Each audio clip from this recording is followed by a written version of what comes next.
আসসালামু আলাইকুম ভিউয়ার্স, কেমন আছেন সবাই? আলহামদুলিল্লাহ আমরা ভালো আছি। বেশ কিছুদিন পরে আপনাদের সামনে একটি নতুন ব্লগ নিয়ে হাজির হলাম।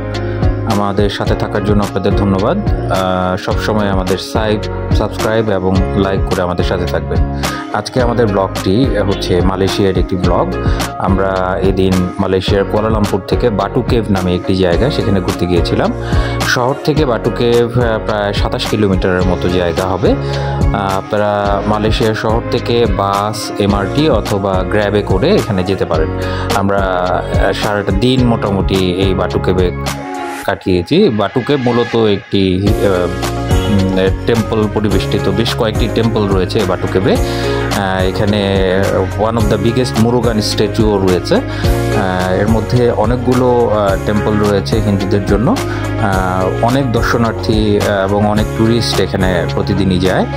আমরা গিয়েছিলাম, গিয়ে আমাদের সারাটা দিন ওখানে চমৎকার কেটেছে। এই বাটু কেভের মধ্যে বেশ কয়েকটি গুহা রয়েছে। এই গুহার মধ্যে অনেক ধরনের জিনিস আপনারা দেখতে পাবেন। প্রথমেই ঢুকলে এই মন্দিরটি চোখে পড়বে হাতের লেফট সাইডে। এখানে অনেক ফরেনাররা বসে আছে, ভিজিটাররা বসে আছে। আমরাও এখানে বেশ কিছু সময় কাটিয়েছি, দেখেছি, ছবি তুলেছি। সবচেয়ে চমৎকার ব্যাপার হলো বাটু কেভের মধ্যে অনেক বানর আছে।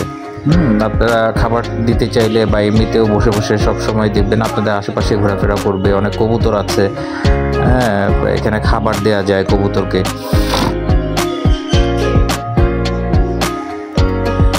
আমরা একটা মন্দিরের ভিতরে ঢুকেছিলাম। এটা কি মন্দির দুঃখিত, মাফ করে দিবেন আমাদের, আমরা আসলে নামটা ঠিক বলতে পারছি না।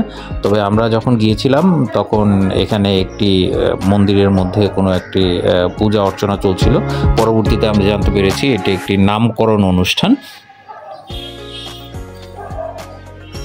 এখানে প্রতিনিয়তই হিন্দু ধর্মের লোকেরা বিভিন্ন পূজা অর্চনার জন্য চলে আসে।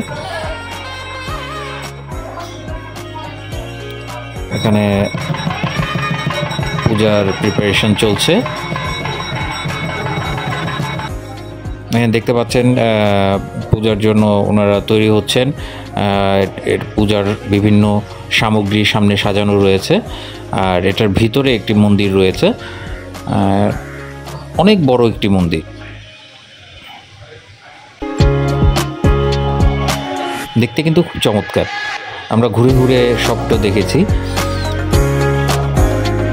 বাটু কেভের মূল আকর্ষণ হচ্ছে বাটু কেভ, সবাই আপনারা গুগল বা কোথাও সার্চ করলে দেখতে পাবেন একটি চমৎকার সিঁড়ি রয়েছে, অনেক উঁচু একটি সিঁড়ি। লোকজন, খুব কালারফুল সিঁড়ি, লোকজন সবাই এটার উপর দিয়ে উঠে বিভিন্ন গুহার মধ্যে ঢুকে এবং ছবি টবি তুলে।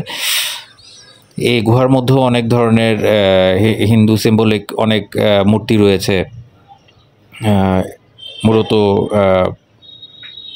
সব পর্যটকদের এই সিঁড়ি এবং এই গুহার মূর্তি ভিতরটা প্রচুর আকর্ষণ রয়েছে।